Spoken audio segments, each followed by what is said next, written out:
vous disiez, c'est intéressant, Jean Messia, vous disiez que finalement, vous ne banalisez pas, évidemment, parce qu'il y a une mort, mais vous dites que des pannes, même de cette ampleur, c'est pas si exceptionnel que cela? Non, c'est des pannes qui sont très rares. Et je veux dire, bon, à partir du moment, si vous voulez, où notre société a décidé d'accorder une place prépondérante et prédominante à la technologie, aux moyens de communication, etc., il faut en subir parfois les malheureuses conséquences et parfois des conséquences dramatiques. Bon, on ne pourra pas les éviter, hein, voilà, c'est comme ça. Ça reste, Dieu merci, encore une fois, très rare. Il faut bien sûr comprendre les causes qui nous ont fait... avec des drames dans certains endroits. C'est ce que j'ai dit, il faut comprendre évidemment ce qui s'est passé. Conséquences morales et psychologiques aussi. Il faut comprendre ce qui s'est passé afin de, comme le disait Madame il y a un instant, afin de progresser et pour plus que ça se répète.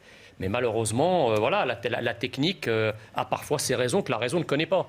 C'est-à-dire, c'est vraiment la peine va se dérouler.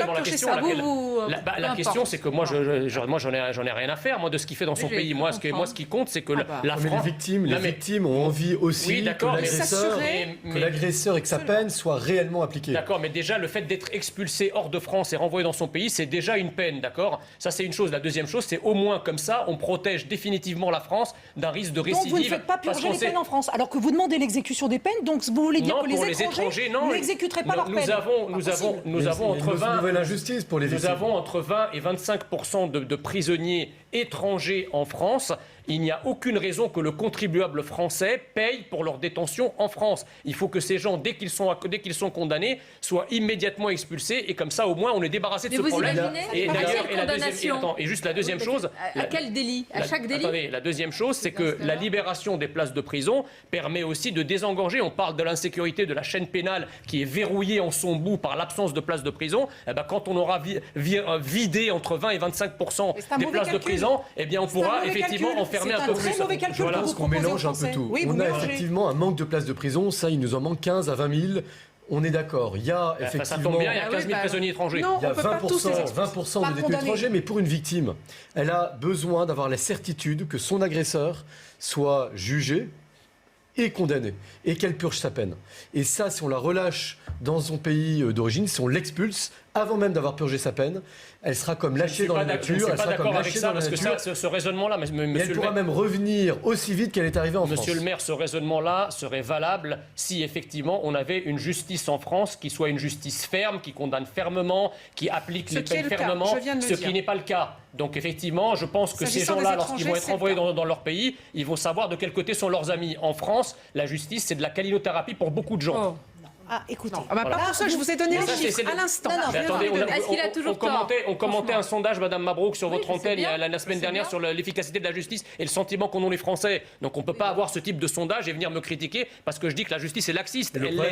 Dans lesquels le pays d'origine, pourtant, refuse la personne et ne délivre pas le laissez-passer consulaire. Et c'est là qu'on a besoin, ça a été évoqué tout à l'heure, de ces discussions et que M. Darmanin est allé, s'est rendu dans ces pays. Je suis au courant qu'il a voyagé. Il a obtenu quoi? Qu'est-ce qu'il a obtenu? Répondez à la question. Ce que je peux vous dire, c'est que s'il n'y était pas allé, il n'aurait rien obtenu. Alors ça, c'est joliment dit, mais on ne sait pas du coup ce qu'il a obtenu quand même. Ça aurait été pareil, il n'a rien obtenu. Il n'a rien obtenu. Si.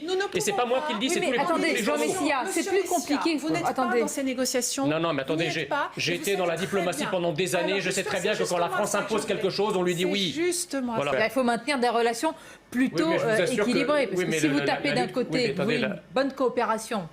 La lutte contre le terrorisme, c'est un intérêt bilatéral. C'est pas simplement l'intérêt de la France.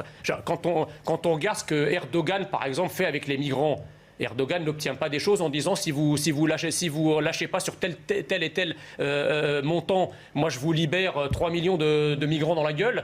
Bon, si les autres pays, c'est ça, là, les relations internationales, c'est un rapport de force. Si effectivement nos ministres se déplacent dans ces pays pour aller boire le thé avec le petit doigt levé, on risque pas d'obtenir grand-chose. Quand savez-vous? Voilà. Quand savez-vous? Moi, si vous voulez, madame, moi je juge les résultats. Ça, c'est une chose. La deuxième chose. Vous n'êtes pas capable de donner les résultats. La deuxième chose. Vous faites pas la différence entre les prévenus et les condamnés. Non, mais rien n'a changé. La base de travail n'est pas bonne. Rien n'a changé. Non, mais attendez, vous faites une confusion entre deux catégories de prisonniers. Déjà, pardon, mais c'est pas très sérieux. Non, mais d'accord, c'est pas très sérieux. Enfin, ça, par rapport à l'ampleur du problème, ce que vous soulignez là, c'est de l'orgue de la pécadille. Ah bah si, alors on peut. D'ailleurs, j'ai reconnu qu'effectivement, on pouvait faire cette distinction, mais ça n'enlève pas l'énormité du problème. L'état de droit, alors oui, d'accord. Moi, on y vient. C'est toujours pareil. Moi, l'état de droit, si vous voulez. L'état de droit. Non, mais l'état de droit, pour moi, c'est un état et un droit qui sont là pour protéger l'intérêt suprême de la nation française. Pas le cas, selon vous, il est l'État et le droit, il n'est pas là pour protéger l'intérêt des crapules. Il est là pour protéger d'abord les Français. Les ministres sont là pour voir l'intérêt des Français, pas l'intérêt des étrangers, pas l'intérêt des étrangers et encore moins quand ils sont prisonniers. Nous devons nous respecter l'état de droit. C'est ce que vous ne faites pas. Oui, non, mais respecter l'état de droit, c'est respecter les Français d'abord. Je veux dire, même Marine Le Pen a changé d'avis. Oui, c'est ce que je voulais dire. Mais je m'en fous. Je m'en fous de ce que racontent les uns et les autres. Ce que je veux dire simplement, ce que je dis simplement, c'est qu'à partir du moment où le droit n'est plus au service de l'intérêt des Français, ce n'est pas l'intérêt des Français qui doit s'adapter au droit, c'est au droit de s'adapter à l'intérêt des Français. Voilà, c'est aussi simple que ça. Et si on demande, parfois on peut flatter aussi certaines, pas pour dire sur certaines mesures populistes, jusqu'où il faut aller dans ce cas-là. Si vous dites que l'état de droit ne protège pas l'intérêt des Français, alors on va le pousser, grignoter. L'État, encore une fois, si effectivement, au nom de l'état de droit, on accepte que des criminels et des délinquants non seulement soient étrangers, non seulement soient emprisonnés sur notre terre, mais qu'en plus, s'ils récidivent, il faut les libérer au bout de quelques mois, parce que vous savez, c'est des libérations conditionnelles qui réitèrent leurs crimes, et qu'on vous dit, ah ben non, mais l'état de droit nous empêche de faire quoi que ce soit, je suis désolé, les Français n'ont pas à être les victimes expiatoires d'un état de droit. Jean Messia, je vous entends, c'est pour ça que je vous dis, dès la sortie de prison, reconduite à la frontière, effective. Sinon, effectivement, le cas de la récidive sur le territoire français avec des permissions et une libération conditionnelle n'est plus acceptable. Vous savez, Madame Obadia, oui, vous avez raison, mais l'état de droit, c'est pas un état de droit mondial qui respecterait les intérêts des uns et des autres comme ça de la terre dans une espèce d'universalisme de citoyenneté du monde.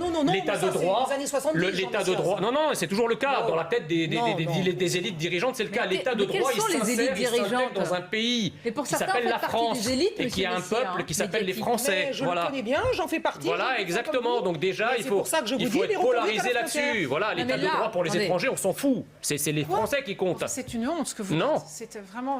Pour les étrangers délinquants et criminels, non. Je dénonce les propos. Je dis simplement que l'état de droit qui est là pour protéger des délinquants et des criminels étrangers, c'est non. L'état de droit, il est d'abord. Quelle que soit sa nationalité, a droit à l'état de droit du pays où il se trouve. D'accord, mais l'état de droit, il est prioritairement fait pour les Français, madame. Vous n'avez rien d'humain. Si. Moi, mon humanité, elle se dirige d'abord envers la France et envers les Français, madame. Si effectivement être humain avec les autres, c'est condamner les Français. Vous n'allez pas avoir une humanité à la carte. Quant à la gauche, à la fois insoumise et la gauche de manière générale, eux aussi, ils sont extrêmement gênés, puisqu'en fait. Ça n'a pas été clair là, selon vous. Il a été clair, peut-être. Alors je le félicite de l'avoir été. En tout cas, on n'a pas besoin de vos félicitations. Non, mais c'est pas grave. J'ai toujours été clair. Je n'ai pas attendu d'avoir en face de moi sur ce plateau. En tout cas, le moins qu'on puisse dire, c'est que clair sur le sujet. En tout cas, le moins qu'on puisse dire, c'est que vos amis, pendant que Mila se faisait insulter, etc., ils étaient aux abonnés absents. Pas vrai. Si, elle a reçu des. Ça fait des mois que ça dure, d'accord. Personne s'est mobilisé pour elle. Ça aurait été un cas inverse, d'accord, avec effectivement quelqu'un d'une minorité qui aurait été agressé par des blancs. Quelque chose, mais je vous mets au défi de retrouver les interventions. De retrouver un message. Oui, effectivement, là oui. À ce moment-là, comme j'imagine tout le monde ici autour de cette table, tout le monde a été choqué, indigné et a exprimé la gauche et les progressistes. On ne les a pas entendus, ils ont perdu leur langue. Ils étaient sans doute à Ibiza. Mais il y a aussi l'autre aspect, c'est la lâcheté, évidemment. C'est qu'ils étaient derrière des pseudos, derrière leurs écrans, et que là, ils sont devant la justice. Oui, mais enfin, si vous voulez, moi, je suis un peu épaté par la capacité à dépersonnaliser cette affaire, comme si, effectivement, on ne savait pas qui c'était, ce que ça concernait, etc. Je suis désolé, cette affaire montre avant tout qu'il y a une vraie spécificité de l'islam en France. Je veux dire, je me rappelle que quand Frédéric Fromet chantait sur France Inter « Jésus est pédé », excusez-moi, ça a quand même froissé énormément de catholiques. Il n'a pas pour autant reçu plus de 100 000 messages d'injures et de menaces de mort, comme c'est le cas de Mila. Donc, à un moment, il faut mettre les pieds dans le plat, si vous voulez. On ne peut pas considérer comme ça que c'est une affaire qui est neutre, qui peut venir de n'importe où, toucher n'importe qui. En l'occurrence, là, effectivement, c'est une fille qui, d'abord, effectivement, a une orientation sexuelle qui est ce qu'elle YPG, qui s'est attaqué à l'islam et qui s'est reçu en boomerang des menaces de la part, effectivement, dans la majorité des cas, ça a quand même été des musulmans qui l'ont attaqué. Voilà. Alors je veux bien que sur le panel, vous me dites, il y a un catholique. Enfin, je pense que le panel a été constitué, parce que comme il y a 100 000 personnes, il fallait quand même faire montre d'une certaine diversité et sélectionner un panel de personnes, soi-disant, pour ne pas diviser la société. Enfin, je serais curieux quand même de savoir, sur les 100 000 messages qu'elle a reçus, quelle est la part... 100 000 messages haineux.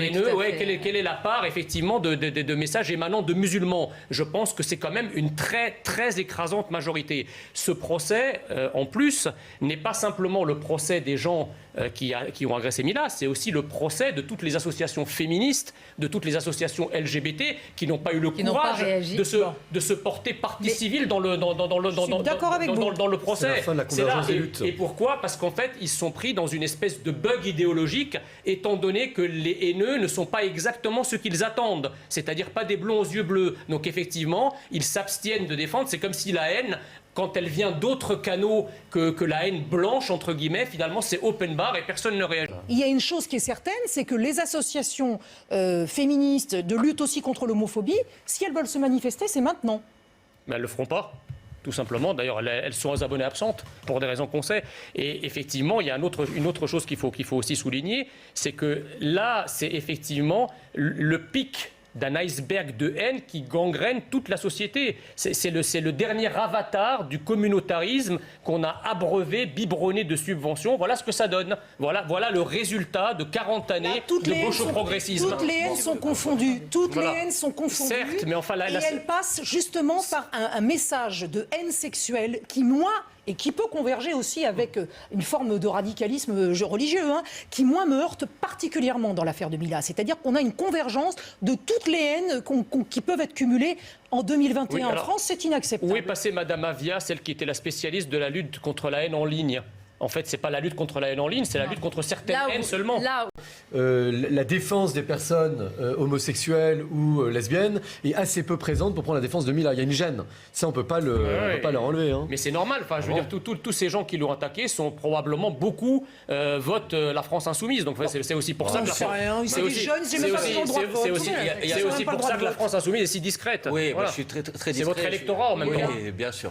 Et, écoutez, vous avez un caractère extraordinaire, c'est quand les faits ne correspondent pas à ce que vous imaginez, vous décidez qu'il faut les changer. Donc, ça vous dérange que dans le profil et dans le panel des gens qui ont insulté, il n'y ait pas que des gens de confession musulmane. Donc vous dites, c'est sans doute parce que les policiers ont dû choisir un petit peu. Je veux les statistiques, gens. Et puis ça vous dérange peut-être que, monsieur, j'ai pas de leçon à recevoir de votre part sur la question de la laïcité. Ça a l'air de vous déranger. Donc vous me faites dire quelque chose que je n'ai pas dit depuis le début et que je n'ai jamais dit sur aucun plateau de télévision, parce que j'ai toujours dit que heureusement en France qu'il n'y avait pas de délit de blasphème et que heureusement et qu'il fallait se battre pour le défendre. Maintenant, monsieur, si vous voulez être un nouveau parangon de la défense de la lutte contre l'homophobie et de la lutte pour l'égalité entre les femmes et les hommes, ça sera quelque chose de nouveau, parce que bon oui, monsieur. Quand est-ce que j'ai été homophobe ou contre le droit des hommes et de l'égalité hommes-femmes ? Monsieur, dans l'histoire, je ne crois pas que l'extrême droite fasse partie des courants politiques qui se sont battus pour l'égalité entre les femmes et les hommes. Moi, je suis et pour le droit des homosexuels à pouvoir vivre en paix dans ce pays. Je me rappelle de Jean-Marie Le Pen condamné pour injure homophobe. Donc vous voyez, je ne vais pas me donner des leçons sur ce sujet. Ça, c'est pas mon ascendance, monsieur. Moi, je ne suis pas d'extrême. Vous avez écouté mes propos et vous avez dit, vous avez dit ça. Non, je ne suis pas pareil. Écoutez, je vous parle de votre camp politique. Moi, je ne suis pas jamais été clair sur ces sujets. Je ne suis pas d'extrême droite, je suis juste extrêmement français. Vous êtes de nulle part. On peut pas relativiser l'histoire de Mila et dire finalement sur les réseaux sociaux on retrouve aussi des gens qui reçoivent 3 ou 4 messages homophobes, antisémites, etc. C'est pas pour diminuer ce type de messages, j'en reçois moi-même et probablement ceux qui sont ici également. Mais là on est quand même dans un cas qui est exorbitant du droit commun et qui atteste ce que nous disons depuis des années, c'est-à-dire qu'il y a l'émergence d'une sorte de néo-totalitarisme religieux dans notre pays, qui est la vraie haine, qui s'est encore manifestée à Cergy avec cette personne qui se prétend algérienne et qui abreuve d'injures racistes une dame de couleur. On est, je pense, dans une situation similaire à celle de Samuel Paty. Exactement. Et là, c'est pareil. C'est une affaire assez proche.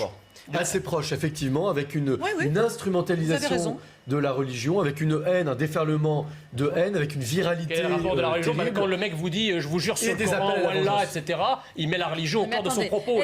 En fait, elle donne une grande leçon de courage à la France. Voilà, parce qu'elle maintient ses propos. J'ose espérer que la France est encore un pays où on a encore des gens, des entrepreneurs, des chefs d'entreprise, des patrons, etc., qui ont encore le courage d'embaucher quelqu'un comme il a, qui a fait montre de courage. J'aurais bien aimé à cet égard voir la réaction des uns et des autres et de tous les corps constitués qui nous donnent en permanence des leçons de tolérance, d'humanisme, de bienveillance, si Mila avait été voilée et si en face ceux qui l'ont attaqué avaient été des bons Français de souche. Là, je peux vous dire qu'on se serait décarcassé pour lui trouver et des stages et des écoles, etc. Là, rien.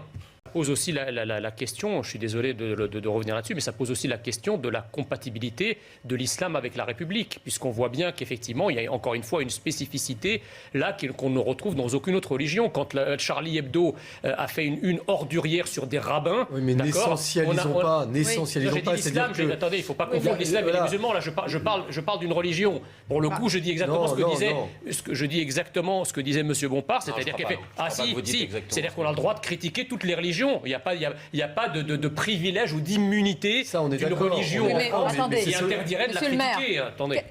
Toutes les religions ont un problème avec le fait qu'on les critique. Mais on est en laïcité, donc on a le droit de le faire. C'est pas vrai. Alors toutes les religions, je suis d'accord avec vous, effectivement, ont un problème avec le blasphème, sauf que toutes les religions ne condamnent pas à mort et ne menacent pas de mort. Si vous avez une œuvre qui vous plaît pas, effectivement, vous avez le droit d'être choqué. Oui. Vous avez le droit de manifester et de dire que vous trouvez que c'est de la merde. Oui, mais vous n'avez pas le droit de menacer de mort et d'envoyer des cercueils et des couteaux. Voilà. Vous pouvez décider de me faire dire ce que j'ai pas dit, mais c'est pas ça. Donc ne mettez pas toutes les. Je ne mets pas sur le même plan. Je suis en train de vous dire que vous ne pouvez pas. Vous nous dites qu'ailleurs, que dans des pays musulmans, des pays qui ont fait des religions qui ont blasphème comme uniquement dans la question de la compatibilité de l'islam avec la République. Oui, parce que c'est pas vrai. Mais la question du blasphème, elle se pose malheureusement, mais c'est comme ça. Alors revenons en France. Quelle autre religion que l'islam en France menace de mort, enfin dont certains fidèles menacent de mort des personnes pour l'avoir blasphémé? Eh bien, en tout cas, Jean Messia, vous avez au tribunal cet après-midi des gens qui ne sont pas musulmans qui menacent de mort. Vous voyez, c'est un tout petit peu compliqué. C'est ce que j'appelle je vais recentrer le débat. La question. Vous l'appelez assimilation à l'envers. Oui, l'assimilation à l'envers. Ils avaient décidé que c'était ça et tous ceux qui ne sont pas ça, vous les mettez quand même dedans. Attendez, mais donnez-nous les pourcentages. C'est facile pour votre démonstration. 100 000 menaces de mort. N'élevez pas la voix. Vous ne pouvez pas identifier 100 000 menaces de mort. Monsieur Messia, Monsieur Bompard, messieurs, s'il vous plaît, la question, mais attendez, et vous allez voir, est-ce qu'en France, quand on critique telle religion ou telle autre, on a les mêmes conséquences? Non. Bien sûr que non. Bon, bah voilà, c'était ça la question qui était posée, c'est tout. La réponse est non. Samuel Paty l'a payé. Allez-y, peut-être que vous n'êtes pas d'accord. Si je prends les 100 000 personnes qui ont menacé de mort et qui ont injurié Mila, je serais curieux d'avoir les statistiques sur la proportion de musulmans. À mon avis, c'est pas 20%. Mais non, mais ça, vous les avez pas. Mais vous ne savez rien. Mais si, tout le monde le sait. Au bout d'un moment, il faut arrêter de jouer les débiles. Je veux dire, tout le monde l'a compris. Vous prêtez encore une fois au service de police et à la justice d'avoir fait un choix. C'est grave ce que vous dites. Il faut quand même que vous ayez des billes pour l'affirmer. Moi, j'en sais rien, j'ai aucune opinion. Mais depuis tout à l'heure, vous dites qu'on a fait un échantillon, on n'a pas choisi, ce n'est pas représentatif. Il faut le sûr de ce que vous dites. Si vous voulez, si on veut me faire croire que dans les 100 000 personnes, il y a un quart de catholiques, un quart d'athées, un quart de musulmans, personne ne croit ça. Je pense pas que ça soit